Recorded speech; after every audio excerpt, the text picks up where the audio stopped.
গতকাল শনিবার ছিল আমাদের সামনের পাড়াতে কালী পুজো, আর এখানে ওরা কালী ঠাকুর আনতে গেছিলো। তোমরা দেখতেই পাচ্ছ, আমি জানালা থেকে ভিডিও করছি। আর ওই সামনের পাড়াতেই ছিল কালী পুজো আর মেলা। তো ওরা গেছিলো টোটাল 5টা গাড়ি নিয়ে ঠাকুর আনতে। আর একটু পরেই রাতের দিকে আমরা চলে যাব। তো আমি চলেও এসেছিলাম তারপর রাতে রেডি হয়ে।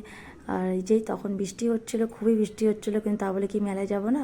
তো বৃষ্টিতেও আমরা মেলাতে চলে এসেছিলাম ঠাকুর দেখার জন্য আর ঘোরার জন্য। এখানে ননি, বৌদি, কাকন, ভাই সবাই ছিল। আর এই যে মা কালী, সাথে মা চণ্ডী, দুজনেরই পুজো হয় আর বিশাল বড় করে মেলা হয়। তো যাই হোক, বাবা এখানে ননিকে ওই যে খেলনা গাড়িতে তুলছিল। আর কি বলবো, ওই তো খুব ভয় পাচ্ছিল, কারণ ও তো একটু ছোটো, তাই উঠতে চাইছিল না। তাও ওকে তোলা হচ্ছিলো জোর করে। তারপর ওকে বসানো হলো। বসানোর পর ও ভাবছে যে আমি কোথায় উঠলাম বা কি হচ্ছে, ওর কিছু বুঝতে পারছে না। গাড়িটা তারপরে চালানো শুরু করার সাথে সাথে ও খুব জোরে জোরে চেঁচাতে শুরু করে দিল, কান্না করতে শুরু করে দিল। তো তোমরা এখানে দেখতেই পাবে ও মুখটা কেমন করবে। আর এই যে দেখো, ওকে বেচারা খুবই ভয় পাচ্ছিল, করছিল। তো প্রথমবার এরকম গাড়িতে উঠলো, মানে এর আগে কখনো যায়নি। তো যাই হোক, তারপরে আমরা এখানে কিছু আমার ছোটো ছোটো বোনদের সাথে দেখা হয়ে গেল, ওদের সাথে তারপরে একটু গল্প করলাম। তারপরে এই যে এটা ছিল আজ আমার আউটফিট। কেমন লাগছে অবশ্যই কমেন্টে জানাবে।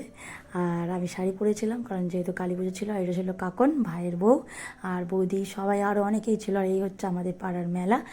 আর শ্বশুরবাড়ি থেকে আমি একাই এসেছিলাম, বাবাইয়ের আসার কথা ছিল, কিন্তু বৃষ্টির জন্য ও আসতে পারিনি।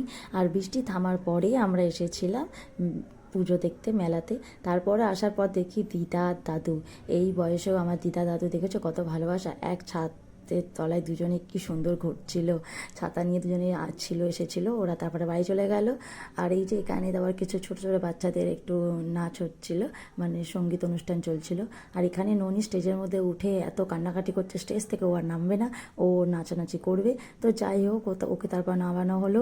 আর এই যে এখানে একটা একদম পুচকে বাচ্চা মেয়ে কি সুন্দর উঠে নাচ করছে, দেখো পুরো পুতুলের মতো দেখতে ওকে। আর ও এখানে নাচ করছিল, বলি ও ননদি আর দু মুঠো চাল ফেলে দে হাঁড়িতে, এই গানটায়। আর এখানে আরও অনেক ছোটো ছোটো বাচ্চা নৃত্য পরিবেশন করবে, ছোটোখাটো অনুষ্ঠান হচ্ছিলো আমাদের এখানে। আর এই যে এখানে এরা দুজন নাচ করছিল, আজ ফাগুনি পূর্ণিমা রাতে চল বলায়ে যায়। বেশ ভালোই অনুষ্ঠান হচ্ছিলো। বৃষ্টি না হলে হয়তো আরও ভালো হতো বা আরও লোক হতো, তাই তো কোনো লোক অতটা ছিল না, কারণ বৃষ্টির জন্য।